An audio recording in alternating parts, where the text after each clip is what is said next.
And now, Hangar 56 Media presents Spike's Car Radio, a downloadable cars and coffee, hosted by writer, comedian, and automotive enthusiast Spike Ferriston. Now, here's Spike. Here we are, everybody. Hi. It's good to be with all of you. I hope you're doing well, my friends, wherever you're listening to this. Are you on the road? You can still drive, you know. You're probably not at work, which sucks. But maybe today we will brighten your day. I'm here with Zuckerman. I'm here. Zuckerman's here. You know, for a long time, Zuckerman, listeners have said, you know, you guys should just talk. You guys, you just talk. And this morning, our guest canceled at the last minute from the East Coast. I won't say it. He's coming back. And I thought about not doing a show. You know, one of the nice things now about my company producing this show is I don't feel beholden to anyone. And I thought, and as you and I were texting back and forth this morning, I said, you know, we don't need to do a show. Right now we don't have advertisers. We don't have Podcast One on our back to produce a show every week. I'm the boss. You and I have this show. We can do whatever we want. And then I said, you know what? I'm not going to do a show. Not going to do it. And then I went in to put my socks on and put my shirt and get dressed. And then I thought about you folks listening there. And I went, oh, you know what? God damn it. Don't be a dick, Spike. That's hard. Do a show. It's going to be a lot more fun without a guest to interview. And so we're here, and I told you that. I called up Zuckerman, and I said, hey, do you want to do a show? He said, yeah, let's do a show. Let's do it. 10 o'clock. And we're hot. We've got listener questions, Zuckerman. Yes. By the way, we had an inquiry from a very big advertising firm last week who wants to take over the show and fill it full of ads. And I did not say no, but in the conversation, I don't know. I just felt like during this quarantine, I don't know if I want to do that. I don't want to read hair ads for, you know, everything for our audience is because it's all dudes, right? You know, we have mostly dudes following us and listening. Do you? Can you speak this morning? I can speak. You told me not to interrupt you. Oh. Now, for once, I'm not interrupting you, and now you're not happy. You're like a woman. No, I'm never happy. You should know like that. You're like a woman. I am a woman. I'm totally a woman. Now, I forget what I was even saying. Oh. We're going to talk about advertisers, So, about yes. hair, about penis So, pills. of course, dick you know what they pills. want to load the show up with? Dick pills. Dick pills. You know, the Propecia and whatever the... Hair what's pills the shit... and dick pills. Look at you laughing. We're already on a roll here. Hold that mic up so we can hear you. I'm counting money. And what's the other stuff you put on your hair? The oily stuff. Rogaine. Okay, both those came off their copyright, so the generics are out. So it's a field day for anybody who wants to go in this business. You and I could go in this business and sell Keeps and all this other crap. We're going to have pills that fix your hair and your dick. Yeah. It grows hair and ruins your boner. It's a mashup. It's a mashup. Yeah. It gives you kind of mass you too. You get man boobs. You put them in the grinder and you just snort them up just twice a day. And the hair springs out of your nose and your dick. Yeah, how does it know where to control the hair? But doesn't that mean hair is just going to grow everywhere? How does it only grow hair on top of your head? Anyway, I didn't want to read those ads. And I was honest with the guy. I said, I don't know if I'm not a big fan of pharmaceutical companies. I don't trust them really, and I don't want to help them, right? So no. But maybe at some point we'll start doing ads again, just not now, right? I could use the hair pills. You could use the dick pills. I could use the hair pills. You got plenty of hair. I've got a ton of hair, but still, you know, who knows what's going to happen Fear after this? Of hair insecurity? Not really. Hair's an interesting conversation, isn't it? We're both married men. What does it matter? Because I don't want to look old. You know, it's the old saying, I don't feel my age until I look in the mirror. And the lack of hair is one of those things. It's never the mirror for me. It's photography. When I look at a picture of myself. Yeah. Same thing, but worse. Anyways, here we are. I bet you're really happy right now. Dick pills, hair pills. Yes, we have to at some point, I guess, take on some advertising. But right now, Hangar 56, my company, is going to take care of this for all of you, and we're going to be ad-free with the exception of the COVID charity ads that we've been doing from time to time. Chronic Caliber has a watch auction where they're donating proceeds, and there was a skateboard shop in Silver Lake that I like, and Matt Jacobson's company is selling masks. You know, if there's something like that, I will probably say yes to it. Other than that, we're commercial free for the time being. Now, look, McDonald's calls up tomorrow and says, "Look, we're gonna dump a boatload of cash into this thing," and as well they should, as our listener numbers are just going through the roof, Zuckerman. As well they should. Then maybe I'll reconsider that. Money, right? Money talks. I like money, But I don't like the ads. I don't like I hearing don't like them in. ads, but I like money. You like Okay. money? Well, we'll think about it. I just handed you $1,400 in cash. Yeah, you did, and that Now was you're- for Or my share of car repairs. It's interesting, yeah. I mean, this is Plan Z stuff, but you and I, when the quarantine started, I called up Anthony Lehner and I said, why don't we just start running cars into Exotic Motor Car and fixing all the things that were broken with my cars, your cars, and our cars. Right. And then we just came to, there was a bill, and Anthony put the bill together without knowing whose cars are whose. So, and it's just a jumble of numbers and cars. And I took and you said, you want to split a 50-50? And I knew there were more of my cars. And I gave it a quick eyeball. And I said, I think I got 2/3 of this. And that's kind of the way that Plan Z works the best when you're not there with your abacus, with your calculator, with your slide rule, trying to get to the penny what anybody owes. Yeah, It's just a little carve it up easy. anyway and let's pay our friend. You know, you got to wear these things like, you know, an old pair of jeans or a comfortable pair of sneakers. You can't be too strict about it. Otherwise, you'll go crazy or, you know. Well, look, speaking of crazy, here's another example. That's handling the financial part. A few weeks back, the GT2 RS was returned to us from Moise. It looked Broken. like someone took a sledgehammer to the chin spoiler, a level of scratch that was unacceptable to drive the car.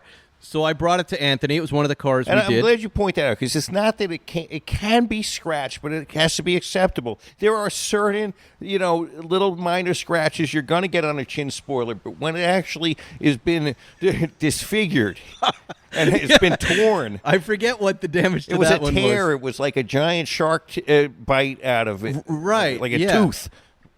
So I said to Anthony, get this. He found it. By the way, Porsche Beverly Hills, couldn't find it. Anthony said, I can get one right now. It's in South Bay. I'll have him drive it right up, put it on. Pinged Moise. He's like, you know what? I did it. Just send me the bill. Money bags. Huh? Money bags. But very honorable. We put it on, and he sent Anthony the money for it. You know, an interesting thing that was also going on with that car that still isn't resolved, by the way, that Anthony couldn't really get to, is the air intakes on the side over the rear fenders. I guess they get rocks in them. They're little carbon fiber kind of add-ons, and they rattle like baby rattles. And there's no code, I guess, for the removal of them, so Anthony didn't want to jump in and remove those. But have you ever noticed that? I haven't, but we should give it to Greenberg. Oh, this would This make would make you crazy. I'm glad I shouldn't have told you. You have the white one too. They're clean, but when you close the door on both sides on the other ones, it goes. I'm going to listen now. I wish you hadn't told me that, but I'm going to listen. Well, Beverly, again, I put it on the list of the next thing that goes on. Okay, now Moise takes the car with the brand new chin spoiler for several days. That's for it. several days. That's it. Right? Short period. No, he had it for a couple of weeks. And then I said, look, I'm running out of press cars in a few weeks. Why don't you just drop it back? My boys really want to go for a ride in it.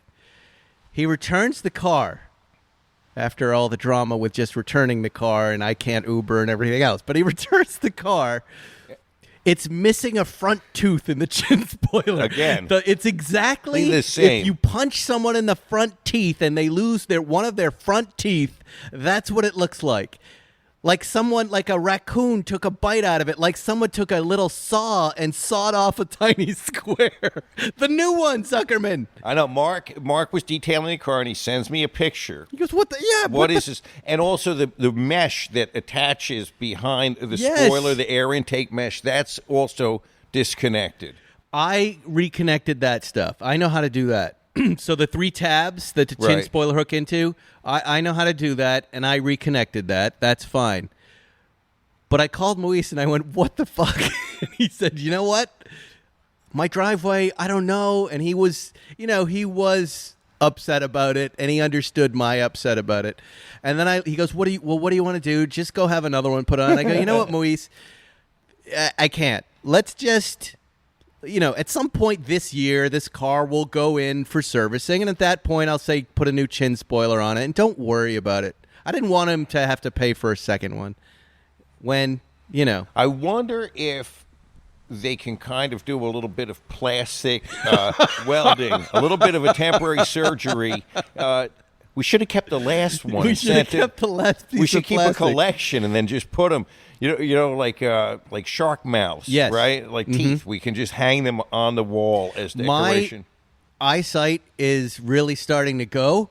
So I tend not to see that stuff anymore, and if I don't see it, it doesn't bother me as much. Remember, you had a 996 GT3, which did not have a lift kit. Yeah. Now everyone should know this GT2 RS has a lift. You press a fucking button, and the car goes up, and makes it really hard to do this kind of a damage. There were cars, early 997 GT3s didn't have lift kits, and your 996 GT3 didn't have a lift kit. You had to become expert at angling and avoiding this painful scrape. And I used to take it was a challenge to me to be able to negotiate all sorts Right. of driveway aprons and dips and not scratch it. And I hated that sound when it happened. I would be beating myself up for days. Yeah, it's not good. Well, I know the difference between the different scratches. It's kind of the, but it's the one where you're coming down into your driveway. If Right. it catches the front, Right, and then that's it where it bends tears under. everything off. Yeah. On the 996, that thing would just fly off. That was a constant problem. But like you said, you learn the choreography of your drives. Carrera GTs are the same thing. Oh. You have to plan your drive as not to lose And of course, to the bottom up. Carrera GT did not have a plastic lip on it. Right. It just Yeah. had the car. Yeah. It just had the car for you to fuck up. For 2 minutes I had that 512 Ferrari, the BB, Yep. and that had just a fiberglass front lip. Talk about delicate. Talk about fucking up cars. What happened down in Mexico? Did you drive down to Mexico? You Yes, didn't. I did. And as is So my habit, the car that I take down to Mexico for that long drive is the 2003 E39 BMW M5. That is my freeway crusher. It's incredibly comfortable, incredibly powerful, perfect handling, and it just eats the miles up. And Also eats other things. yes, in the time of COVID. I'm closing the gate 'cause it's a Okay. little loud. In the time of COVID, with very little traffic, I went from this garage to my house in Baja in 2 hours and 45 minutes, which is unheard of. There are times that drive with traffic can take 5 hours. This I ate it up in 2 hours and 45 minutes. Now, if you do the math, I probably was exceeding the speed limit considerably the entire time. But Probably. on the way back, there is a straight stretch of perfect road on the toll road in Baja.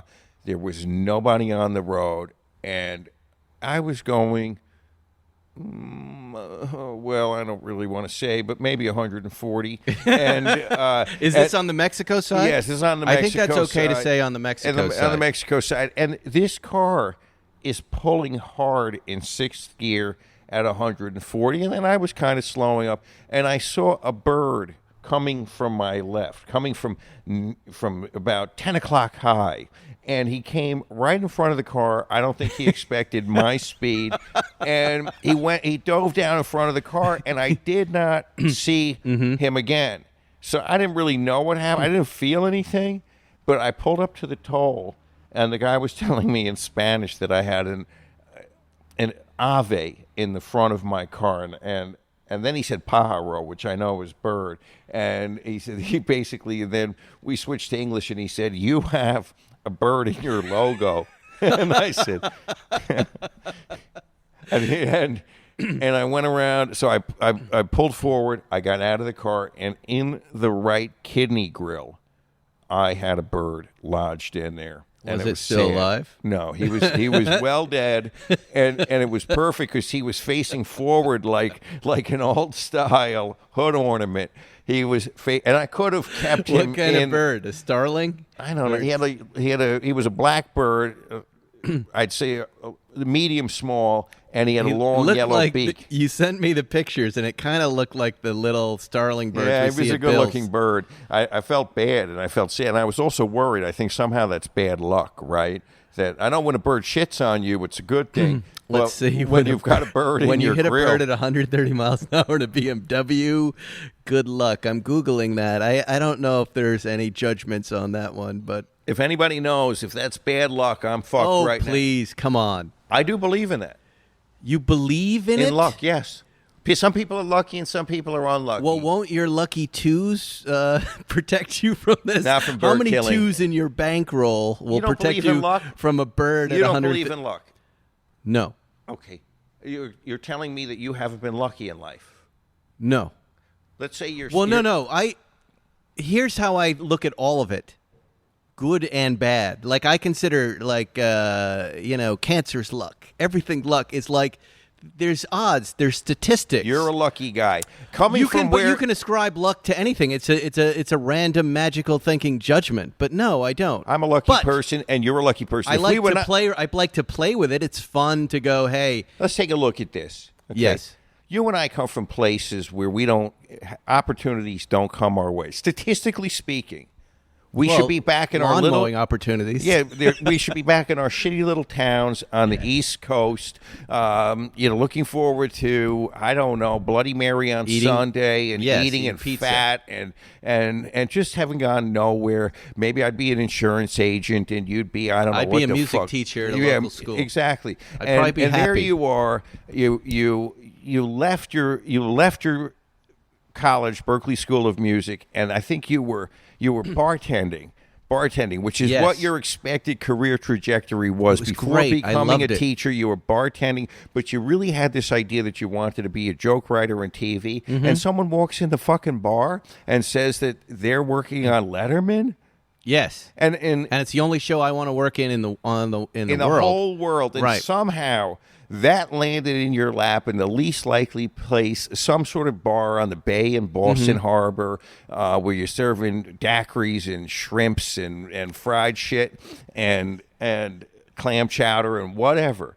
You're supposed to be on the path to loserdom. Mussels au gratin. We had it. Mussels. You're supposed to be. Really good. Did you have to carry out that stinky trash, the fish trash? What a stench. That's the barbacks did that. I was had an that oyster job. shucker. I know how to shuck oysters fast and little nut clams. And you know how to chuck too. And you're a card chucker. A shucker and a chucker. I'm a shucker and a chucker. I'll shuck and chuck. And so you should be that music teacher thinking about your retirement right now. Your kids should be on opioids. They should be part of the epidemic. You should be all fucked up. There should be just problems. So this is all luck? Yes, this person walks in the bar. Now, granted, you seize the opportunity, but the listener should know that this woman, it was a woman, right? She walked in the bar. Harriet. What's that? Harriet was her name. Harriet. Yeah. And how many Harriets are in the world? Think about that. She was also a model. Harriet, Very the beautiful model. blonde model named The Harriet. only Harriets I know are dogs. And she then went on to work for David Mamet after that. Think about that. Wordy, Another wordy hostess. I guess he was based in Boston. He's now out here in L.A. So you just got incredibly And by the way, fucking audience, lucky. he's a Porsche driver. You got incredibly fucking lucky. Because Maybe. then what did you do? She gave you the number of somebody? Or I just recognized an opportunity that was in front of me. So many people who worked for David Letterman were walking into that bar in Boston. Okay, well, let's take this apart. Because this kind of plays into the problem I have with most of society right now. Not most, but a big chunk of society who doesn't want to wear a mask. This magical thinking. Okay, so tell me how luck made her move from New York at that precise moment and go work for that place. Do you see what I mean? She's just on her own trajectory. Exactly, There's just an intersection. I think these moments are in front of all of us. I don't think they're lucky, and I think you just need to open your eyes to them. Well, I agree with you. They're you opportunities. have to, when opportunities come, when this magic lucky moment comes, you got to seize the fuck out of it. Otherwise, it just walks away, and you don't know better. So what did you do after Harriet walked in the bar? You got a number, and you pursued it, right? Yes. And here you are now. With you. With me. Discussing it. Discussing it, right? It is. No. Yeah, it's great. I just don't believe in luck. That's all I know. I'm I've saying. always had good fortune. Good opportunities have come my way. I have avoided. You're a certain type of personality like I am and many of the people that we know who get after it. Who are like, we have no choice. We just get after it. We work hard. We're very good at recognizing opportunities. But I've also and stated on a exploiting lot of bad things that could have happened to me. I did not live my life well. Could have. And I could, and it would have been very easy for me for a different, path to have unfolded. Right, but these for are me. decisions you knew in high school like I knew in high school, right? And a senior, like, and nothing against my hometown. I love it, but this was not where I needed to be at that moment. Right. Now, I feel like I could go back to my hometown now, buy a canoe, and bartend, and be really happy and think? play out the next few. Yeah, I absolutely could. I think that's the beginning of senility. I don't think It's not. Yeah, I think so. No, it's just that you kind of go on the field for a while, you play the game, and then it's more of a retirement idea. I could do that. Become 300 pounds and alcoholic. Totally. Oh yeah. That's the plan you're talking about. I'm on that plan right now. I want to get 300 pounds. I mean, who is? Do you guys know anybody who's eating right now through this thing? Nobody. It's really hard. I mean, there are only a couple things we can do, and eating is one of them, right? So everybody's baking bread, and, good luck trying to get flour here in L.A. Everybody's baking sourdough loaves for some reason. I'm cooking like a maniac for my family and having fun, but eating and watching TV, Zuckerman, and driving. Pondering. I met a guy who says he doesn't believe in the coronavirus. Okay. And listen, now you're going to get me going. I just want to let me finish this thought. And go ahead. And I won't express. He Believe. also is a big believer in God, which yes. So he does not believe in a virus that has been proven to be established. That has killed a friend of mine, but deadly continue. Virus. He doesn't believe in a deadly virus, but he believes in God. Now, and mind you, he also believes, to the extent that there is a virus, that it's a conspiracy theory. And I start to think in my head that the ultimate conspiracy theory is God. Yes. and then that's a good quote, Zuckerman, and it's true. And then I'm wound out all day long thinking about all of the things about organized religion. And I'm not saying I do believe in in some sort of a spirit. I like to believe in that. But organized religion, talk about a conspiracy theory. Holy shit, is it a conspiracy? Is it? Yes. I mean, look, yes is the only way to say that. It doesn't make any sense. Organized religion has not made sense to me since I was in Sunday school, since I was going to church. I was just going and being told these lies, going, what are you talking about? Noah's Ark? What? Okay, here's my tip-off. Yes. And I'm going to say I got lucky because I noticed something. Because my parents, said of what they thought it was their duty, brought us to the synagogue once a week. Yes. And I noticed probably about the time I was 10 or 11 that Rabbi Elliot Spar at Temple Beth Shalom wore a wig. And he had a big Beatles toupee. See, he cared about his hair. Right. And what I started to think, like, he needed keeps. I probably couldn't have articulated it then, but I knew that he was a phony. Why does the man of God, who's supposedly all right in the way you're supposed to be all right, need to be wearing this shower cap with hair all over it? Yes. And that was the tip-off to me that this guy's a phony and I shouldn't believe him. Well, I've been going bonkers. I mean, first of all, there have been a number of really wonderful comeuppances for folks who are protected by Jesus' blood. I don't need a mask. And then you see him on TV, I'm protected by God's blood. I'm protected by Jesus' blood. And then 2 weeks later, they're in the hospital with a respirator down their throat. The Jesus blood. There was a story I read of someone the other day who, this gentleman who was protected by the Jesus blood, as he put it, and who is now doing an interview to go, look, I was wrong. I didn't know what I was talking about. This virus, it has nothing to do with church. It has nothing to do with God. Right. And it almost killed me. And I'm sorry I posted on Facebook the opposite. We're dealing with this here in the west side of L.A. on this, my favorite app, Nextdoor, which I love. I wish I could say the names and tell you what these people are saying. But Zuckerman, I can't resist it when there's a post about, hey, Garcetti's guidelines. Can you just wear a mask when you leave your house and when you're around other people? It's not hard. And they start to say, you're not going to tell me, you're not going to violate my civil liberties. Tell me what to do. It's illegal, and I'm not going to wear a mask. And if you're afraid, you should stay home with your mask on. And I always write something like, if you think wearing a mask is hard, wait till you have to wear a respirator. They put the plastic into your lungs. That's going to be kind of hard too. But they always have these guys, and they have these really weird reasons. This is a conspiracy. One fella, who I'm not going to mention, who is apparently a reputable accountant in the city. Well, I won't even say the city, but somewhere on the West LA. I don't have any problems. One guy said this is a conspiracy by the state to reset the economy. And I'm not going to fall for it, and you people shouldn't fall for it either. Now, this guy people are trusting their tax information to this guy. A lunatic. And he believes that it's a conspiracy. The virus was created. It was then spread worldwide to, in his words, whatever reset the economy is. Reset the state economy by bankrupting all of us, bankrupting all the companies, bankrupting the state. Now you've got your reset, and now the Democrats have what they want. What is that? The way this guy is advertising his business, like the level of craziness, like you're talking about, and the level of upset over the simple just, hey, everybody, can you protect everybody? Just put a goddamn mask on when you're around other people. I don't understand it. It's frustrating. I think, okay, whether I'm a Democrat or Republican, I think that I can't say that we're handling this perfectly.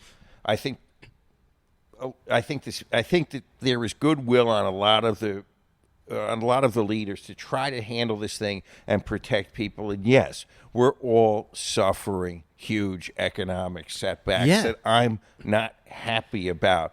But to think that this is a plan, it's right up there with the chemtrails. The planes are spraying shit out. The post office is doing stuff to us. All the nutty stuff. And I think that people, again, we're almost back to the religion thing. We need to make sense of something. People are primitive. That's what I'm learning. Right. Is like there's a large segment of our population that is primitive, like a tribe living in the middle of Brazil that's been isolated from humanity. And you can say anything to them, and they will believe it. They will identify with it. They're afraid. But yes, they will identify because they need to make sense in a way that they can understand. Right. But in this day and age, Zuckerman, this is the analogy that I like to think about, is if this were the World War II and London was being decimated every night by bombing, these are the folks who would go, you can't tell me to go down the shelter. I'm going to go out and I'm going to walk. I have a right to walk out there. And I would open the door for them and go ahead. And of go course, walk. And you can, and it's funny. Enjoy the walk. And screw me for trying to protect you. You simple-minded idiot. And then the latest thing that I'm seeing is that little snippet, the meme about Kramer doesn't want to wear a ribbon. This is America. I don't need to wear a ribbon. And everyone else What is that? You haven't seen that? Is that on Seinfeld? Yes, on Seinfeld. Everybody's marching along and they're wearing a ribbon. Yeah. And he doesn't want to wear the ribbon. Well, I understand that. And then he says, it's America. I can wear whatever I want. But wearing the ribbon isn't going to kill you or kill somebody else. Right. That's the difference. I mean, it's really, if you think of it just like, again, and I may have told this story, but forgive me. When I was 15, I felt like these people, right? I was young, I was arrogant, and I was stupid, and I got a job at a hospital. And I had to spend a day learning how to wash my hands, in my opinion. It was germ control, Zuckerman. And at the end of the day, I came home and told my friends, I go, these idiots just wasted 8 hours of my day trying to teach me how to wash my hands and how to keep this. 2 weeks later, I was in the hospital. I was in the hospital 2 weeks later because I didn't follow their goddamn rules. They were right. this invisible silent menace that is apolitical, that just wants to eat my human body, was there, and I wasn't smart, and I didn't just take reasonable actions, and I touched shit, and I touched my face, and I was in the hospital. I was in the hospital, Zuckerman. Not at the hospital. That's where I learned the lesson.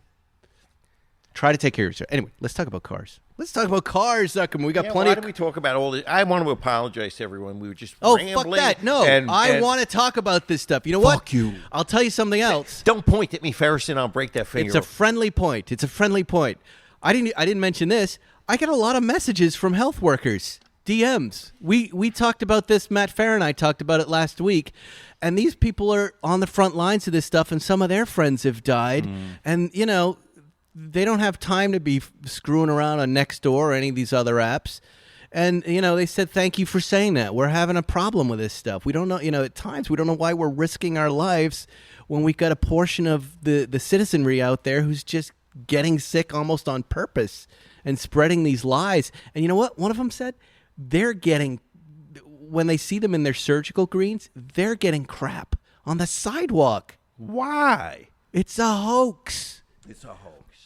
Like they want to put on 10 tons of protective gear for a 12-hour shift, and as I sweat like a whore, right? Just be a mess and have the mask dig into their faces to perpetuate a hoax?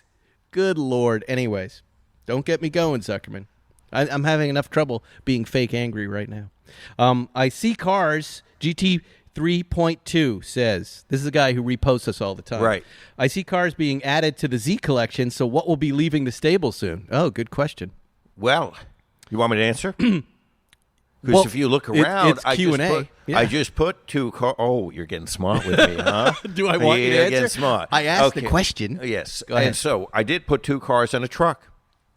I did put my 2 997 turbos. My 2 really beautiful special cars. And my Mice in Blue, PTS Mice in Blue 997.2 turbo, and my Signal Green 997.2 Turbo S I put on a truck. Wow. And they are going to be for sale. Where are they? Who's selling them? You know what? Top Gear. That's right. In Top New Jersey. Gear in New Jersey. Wow. And they're known for a lot of, I don't know them personally, but I know their ads. They have a lot of paint-to-sample cars, right? They're right for the 997s. And I felt that as I looked around my collection, and I want to make more sense of it, and those cars are like special pieces. You put them on Instagram, you get a lot of likes. They get a lot of crowd approval. But at the end of the day, I wasn't using them enough. And it's time for them to go to somebody else. You're doing a curation pass. Yes. And I've seen collectors on this pass. I've seen the lead up for it. I'm not surprised by any of this.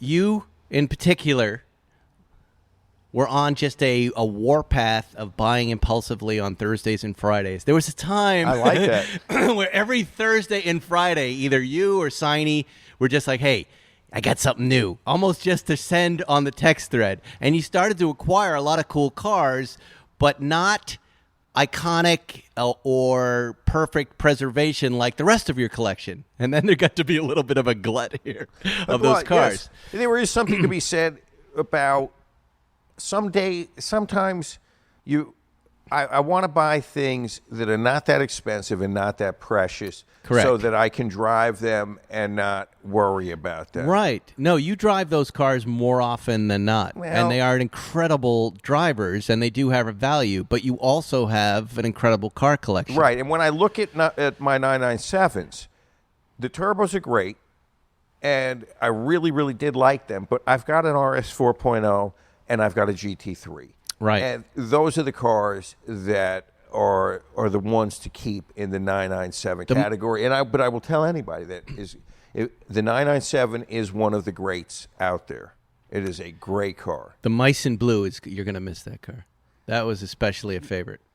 I'll tell you why I was ready to let go of it. Okay, go ahead. Okay. The bolster on the seat. That's a seat issue. It's the seat issue. The bolster on the seat where you sit, the left side where you enter, started to lose its shape a little bit. Now, that's a very easy fix. But every time I opened up the door and I saw that, I said, I can't do it. It was ruining my experience. Do you understand that? Totally. And I could have fixed it. No, there's with the life of every car that you've worked on, there comes to be the straw that breaks the camel's back, and you go, "That's it, I'm done." It's such a minor issue. By the way, the next buyer benefits greatly from that because he'll you just fix that, and the car will be perfect. Right, and then he goes, "I don't understand why the guy sold this car. It just had that wrong with it." And that was the only thing. Otherwise, it's a perfect car. But that was the tipping point. Otherwise, I cherished that car, but that was the point that said, okay, that means it's time to go. When I start noticing something like that, it's time to go. Well, yeah, that's good. That's and exciting. I need to. As cars come in, cars must go, and you certainly have a lot of great cars here. I drove the Zagato yesterday. I took that out for a buzz. Will Hoyt wants us to put 500 miles on it. I think I put 2. I drove from my house to the coffee shop. I didn't go to Malibu because I knew it was going to be a mess out there. But boy, was that, again, that drive. And I got out of the GT2 RS. And again, I'm having this quarantine car experience that it's not happened to me before, where these new cars don't carry me away enough. So I brought the GT2 RS back after one day, got into the Zagato, took one drive, and there was the smile. There was the smile. There's the smile. And sometime in the next matter of months, I will be getting my 58 Speedster back. Oh. And that's going to be the fantastic, kill every other car in the collection car. That's going to be the one. And then I'll have that Daytona, too. I saw a picture this morning of Steve McQueen and his wife in their black Speedster. Did you see that shot? Yes. Did you see the front license plate frame? Century Motor Sales, Alhambra. That's the same place 8-Ball was originally sold. Isn't that interesting? Yeah. When I get that 58 Speedster, that's the only car I'm going to want to drive for the longest time. Yeah. That's going to be great. 3 years. And people were wondering last week why I wasn't in. You said I had back pain, and that's true. What did I say exactly? I think you said that I had it because I was just mere existence was causing my back to hurt. What happened to his back? It's just life. It's just life, and that's true because 3 years ago almost, I was in a terrible accident in that with the cat people, and that really jacked my back up. But good, and I don't want to get shots or have surgery, so every so often it flares up. Big deal. Right. And here you are. And here I am. Well, we had fun with Matt Farah. I'm going on Matt's show later today, which is always a treat. Some sort of Zoom YouTube thing. Ask another question, Ferriston. Operation. I'm using this. I'm kind of skating along here, looking for the next question. All sorts of comments. People want us to have Pebble Beach out at Bill's from Mini Maxi Pugs, our friends with the Pugs. They're not the Steve Levy. Why don't you just ask us to infect ourselves at Bill's? I don't think that's going to happen. Graham loves cars. How did we get to know each other? Me and Zuckerman, we lived on the same street, Doheny Drive, and we both drove cars, and now we're friends. The new Targa is out. Everybody wants to know our take on the new Targa. I like it from the outside, not the inside. Here's what makes me laugh about that. Is there a take on a Targa? Do you and I even have takes on Targas? Okay. Because I don't think historically, unless it's a Targa from the 70s, that I have a take on a Targa. I think that this latest Targa that they did with the 991 really got my attention. I didn't quite get the Targa, say, in the 993 with the big sliding glass roof that was so heavy. But I liked the look of the 991 Targa. I just found it to be a kind of cynical packaging exercise on the part of Porsche, because you would be getting the Targa also as a 4S GTS. They added so many bits and pieces and extras the way they sold these Targas in LA, that these things were almost $200,000. Did you know that? And then if you drove it, you didn't get any air. You were so deep in it. It was so well engineered to protect you from the elements. You didn't even get the benefit. New prices are $120 and 4S $136. That's where they start. Okay. Here's some stats. Base Targa 4, 3-liter twin turbo engine, flat 6, making 379 horsepower. 4S, 443 horsepower. What is the 992 Carrera S? 380 or 390, somewhere up there? Something like that. It's fast as fuck. PDK clutch gearbox standard, which you would want. Porsche torque vectoring, limited slip. I don't know. These cars, I always felt, are for people who appreciate exterior styling more. Right. They look cooler. They're a little wider. And that's about it. If that's how you kind of process how you want a car. I don't know that I would ever buy a new Targa. I buy the cabriolet. I buy the coupe or the cab. This middle ground, I get it. I think early on in my Porsche trajectory, if I were just starting over again, I would be attracted to them because they look good. But the Targa makes a lot of sense in an early 911. That reasoning doesn't exist anymore. Plain and simple. All right, let's get back to the questions here, Zuckerman. And I'm pulling them off Instagram, so you have to just be patient with me here. People seem to be curious about BMWs. Oh, someone, and it was my wife actually asked me this question. He goes, how are you three sharing cars in the quarantine? And I said, that's a pretty good question. We trust each other. How can you be safe? We believe. Yes. I said, I don't know. I know Moise probably thinks about it more than me and Zuckerman think about it. But in general, the cars kind of sit unused for at least 2 or 3 days between us, right? Is it really going to last longer than that if, say, you sneeze all over the dash? Right. Right? I mean, they are just sitting in here for 5 days at a time or a week before using. So, Alcantara. Has there been any research with COVID on Alcantara? Hey, Al. Hey, I'm Alcantara. How you doing? Yeah. Alcantara is one of the cheapest kind of fabrics you can put in a car. And I thought it was so special. The first time I saw that, back in about 2000 when I got my original M5, I was like, wow, look at that stuff. Have either of you had any interest in 80s and 90s JDM sports cars, Toyota, Nissan, Subaru? Would you guys share some thoughts if you have them? I leave that to Matt Farah, Dirty Harry. It's a cool niche, but not for me. I can't. Yeah, you just can't be interested in everything. I like them. I do like them. I like the old Skylines. What is the old Toyota from the 60s, the 2000? Yeah, the 2000 GT. I like really that car cool. a lot. I would consider that. I think that's cool, but it's more of a novelty. You did like everybody that, wants us to Plan Z, the 904 that's at Gooding, the red one, which is a beautiful car. I did look into that. It is quite expensive. 3, 2. I think it was 2425 firm. Wow. And that obviously, by the way, that's a repaint. That didn't come from the factory in red, but that's what some guy did to it in the 70s when he bought it out of the back of a newspaper magazine. So I like that part of the story. And that's the way those cars were sold. Have you driven one? No. They're fun. They're a little kind of squinchy inny. You have to kind of squinch in. For me to say that. Is it smaller than the Zagato? No. The same? No, it is. Yes, it is.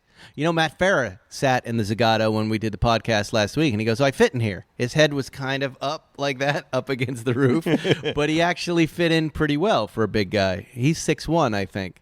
But the 904 is you're a little squinched. Teeny. But and your feet are kind of squinched. It's okay. It's an okay driving experience. It's such a beautiful car. But I wonder, when I drove it, I just wondered, would I really take this out on the road a lot? You were small and low. Yeah. I don't know if that's the race car I would take out on the road. I would take out a 9083 in 2 seconds, open cockpit, on the road, wherever you want me to go. So here's a question of getting to this 904. If the 904 is in the price range of, say, $2.5 million, great examples are a little higher, maybe a bad example is a little less, but that is the same as a Ferrari 275. You're in that same neighborhood of value. How about an RSR, 911 RSR from 73, 74? Okay, there you go. That's a very drivable car. So which of those three cars? RSR, without question. But how good looking is that Ferrari? 275 GTB4. Wow. They're great, but I'm a Porsche guy primarily. Okay. And I just, in Jerry's IROC, which I have driven a lot, on the track and on the road. You can just drive that thing. You get the right exhaust on it, you can drive anywhere you want in it. It's great. Think about the usability factor. Usability, Zuckerman, is the key to all of this. Nobody wants to drop $3 million on a car that then just sits in a hangar and impresses people on a Saturday when they come by. You want to be able to get into it now. This is what I love about this car business. I was talking to Sirio, a friend who runs Aston Martin New England. I said, how are you guys doing? How are the salesmen doing? He goes, stuff is selling right now. The guys with money are sitting around. They've never been sidelined like this. They don't know what to do, and the one thing they can do is drive, and they are acquiring cars.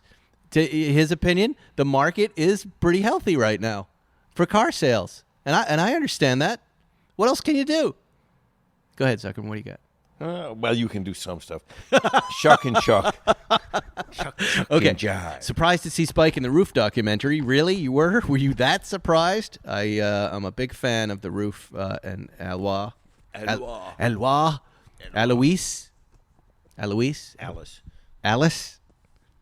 Great guy. People love it when I mispronounce his name. Okay. I wasn't surprised to be in it, but thank you for looking at it. I forgot I was in it. I want to check that out. Let me know where it was. This is a great question from King Dan 84. Any update? And this isn't the great part on the 288 GTO that Zuckerman was searching for. No, he was just saying something out loud. He is not seriously pursuing the GTO. And that car was sold, by the way. It was. Stuart Copley had that car, the one that I was thinking about. Oh, yes. Oh, okay. And he sold it. Just wait. I'm waiting. Wait 9 months. You get that car for $80,000. Here's the question I love. Also for Spike on my brilliant friend, HBO's incredible drama. I'm adding incredible. Are you Team Solara or Karachi? Those are the two mobsters. Michelle Solara is badass. Stefano Karachi is driving a Fiat 1600 Spider, which is red. And I believe Michelle Solara is in a Fiat 1100 little guy 4-door Fiat blue, the coolest car. And I'm a Solara guy. The mobsters in the blue Fiat, I believe 1100. I'm not an expert in 1950s Fiats, but I believe those guys doing bad things in that tiny little clown car. I am on Team Solara for sure. Stefano Karachi in his red 1600 Spider is in a million scenes driving around through this dirt road town in this beautiful red little Fiat. I thought it was an Alfa, but maybe it's a Fiat. But Karachi can't keep his wife in line. It ruins the driving experience. If he could keep his business going and if he could keep his wife in line, Leela, and keep her from sleeping with the professor's son at the beach, then maybe I would be on Team Karachi. But the Solaris, sexist. They're bad guys. They've got cool car choices. They knock heads. They stab. They're not the good people in the show, but they're clearly the winner in the car game. Thank you for letting me say that. I'm already feeling much better, Zuckerman. That's why it was important for me to get this. I think the people of West LA next door need a break from me, frankly. So it was important that I came here and just vented a little bit. Okay, now I feel a lot better.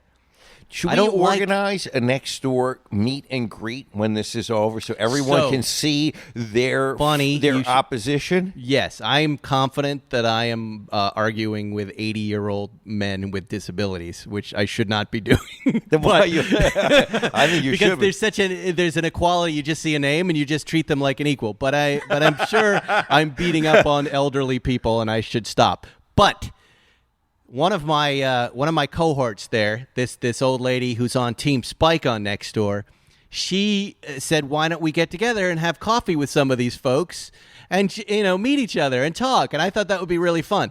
They don't want to come anywhere near it, and one of the guys said, "I'm going to bring my gun." Really? Yeah. Come on. I would beg that guy to show up. Please come with your gun. I want to see your gun. He's Show me your gun. He's a real tough guy, and I want to see him with his gun. And he will.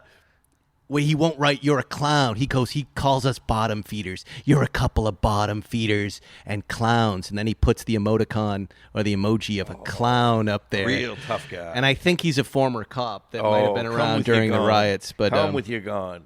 It's laughable. But we were serious. We're like, hey, come on. We can all still be friends and still argue about this stuff. But no, they don't want anything to do with it, Zuckerman. Oh. And by the way, tip of the hat to Next Door. They do a great job with shutting down all of these conversations. You just have to kind of flag them, and then they get rid of them because really it's not supposed to be Facebook. It's not supposed to be Twitter. It's supposed to be a place for all of us to go without that crap and just have a good time. That is very funny.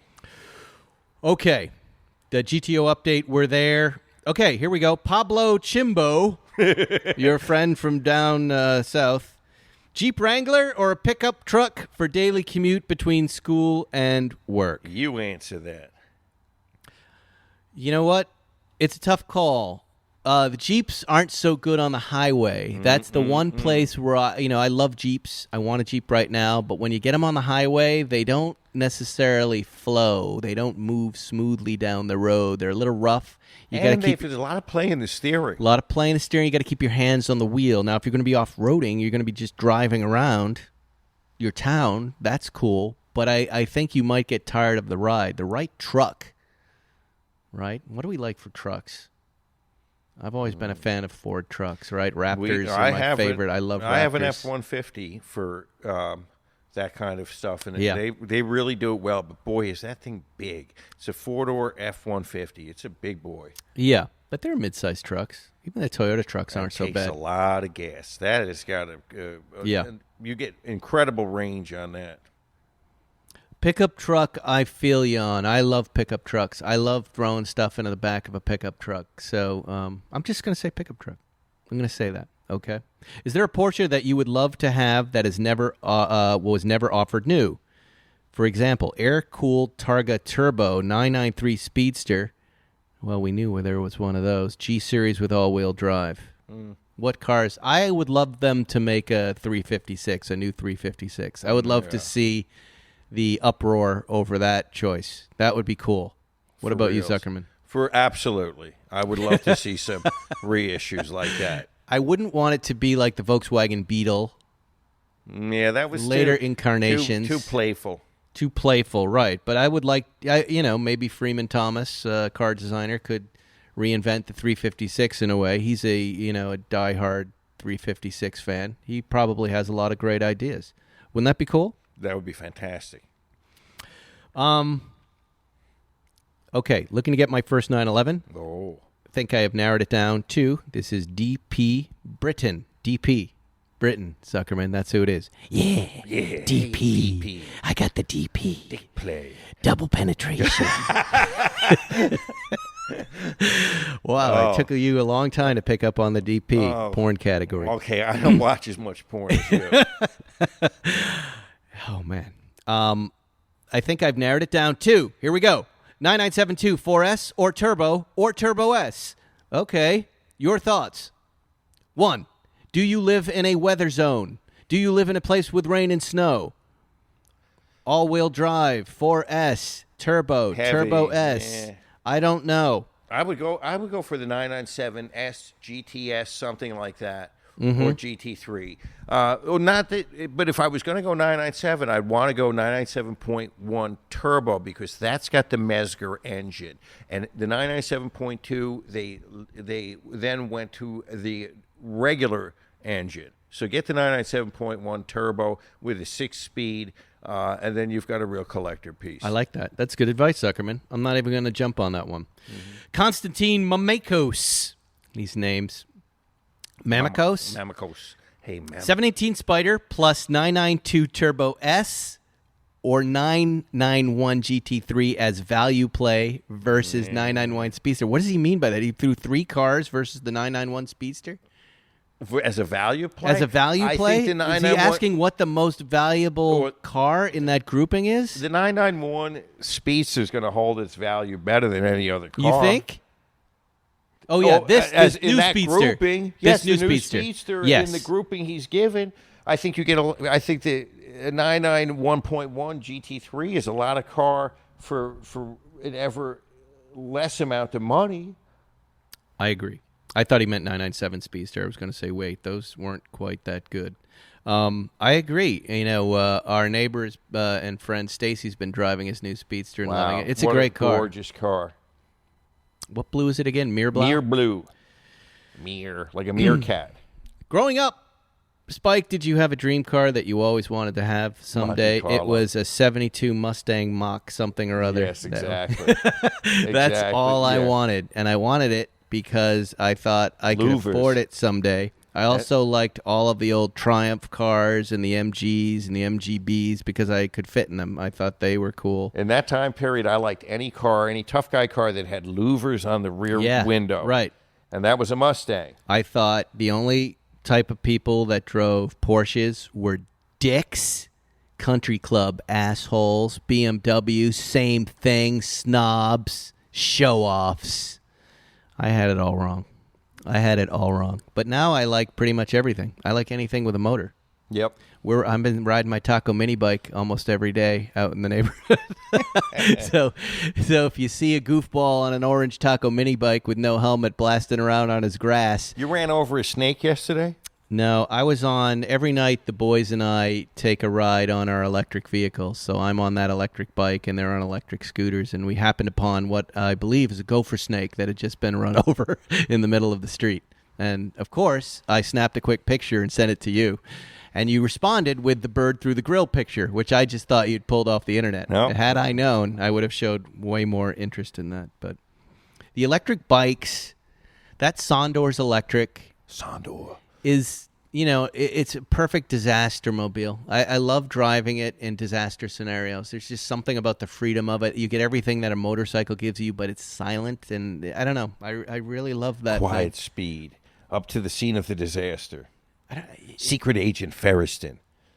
We have a blast. You know what we do? So we get on. It's right before bedtime. So we wait for it to get dark, like pitch black. We've got all sorts of LED lights, and they're on these little Razor E300 scooters that the boys and I have been modifying on a weekly basis. We're upping batteries. Tonight, we're putting a new motor in jacks. We're putting variable throttles instead of the on-off. And then we take these things out, headlights in front, lights in the back, and we go jamming up to a park in the woods near our house, like this quiet park way up in the hills of Brentwood where there are mountain lions and bobcats. And, there's nobody there. And we go blasting around there. It really is And this wonderful. is pre-bedtime. Huh? This is pre-bedtime. But you know what it feels like? You're like a dog do you remember, that blows off Zuckerman? Do you steam. remember any of this? Like when you're a kid and you're on a street and it's pitch black and the cool air is hitting you and you're going faster than you should.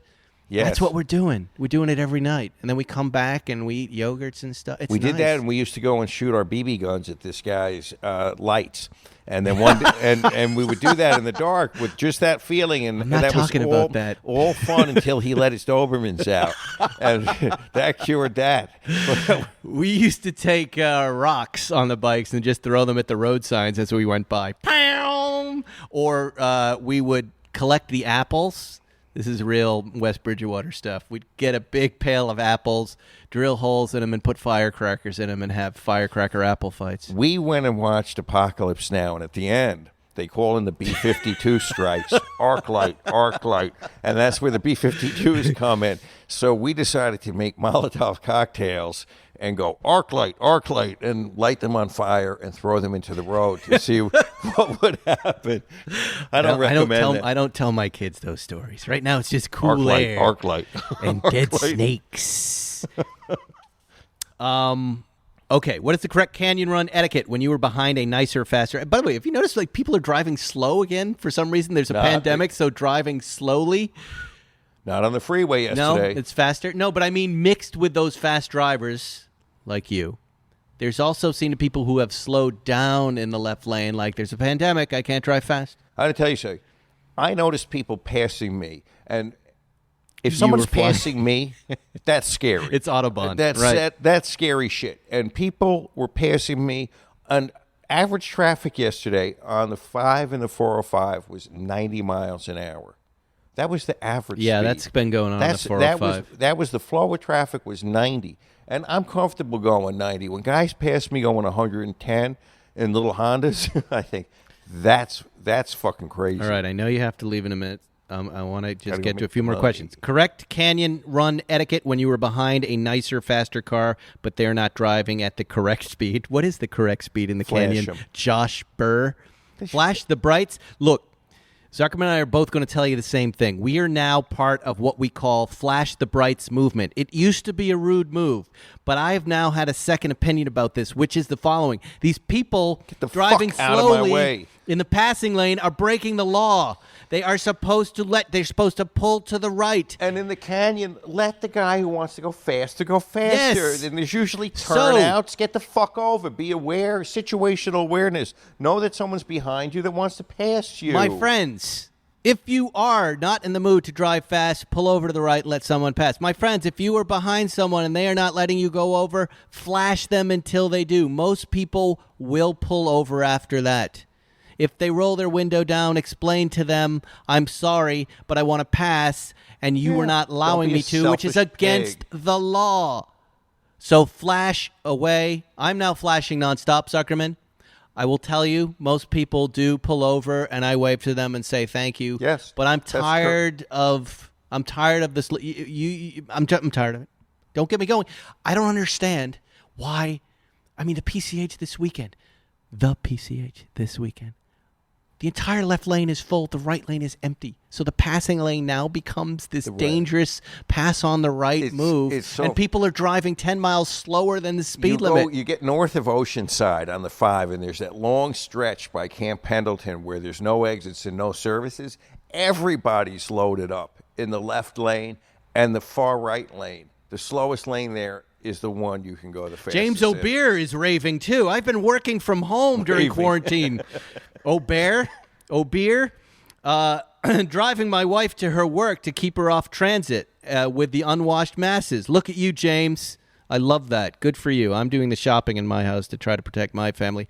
This daily chauffeuring riles me up right now because it seems during quarantine that people have completely forgotten how to drive. I think that's what I was trying to articulate. I'm seeing so many lane changes without signals, people just stopping in the middle of the road, left lane, etc. I'm screaming in my head at people because my kids are in the car, and I can't yell fuckhead out loud. No, you can. Why not? Teach the kids when people are acting improperly and how you should act. I'd also notice another thing.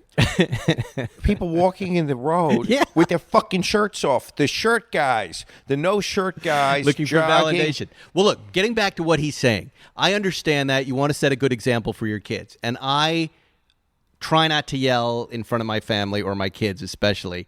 But I do it. And when I do, they always look at me and laugh. And I go, look. I'm just kind of letting the emotion out. I'm angry, and it's better if I just yell something rather than roll the window down and flip them off and beep the horn. And now I kind of feel better. But don't you do that. But, James, I think you're fine. I got to take a leak, and I got to go make some money. Why don't you go do that? Okay. Why don't you leave? I will leave. Goodbye, everyone.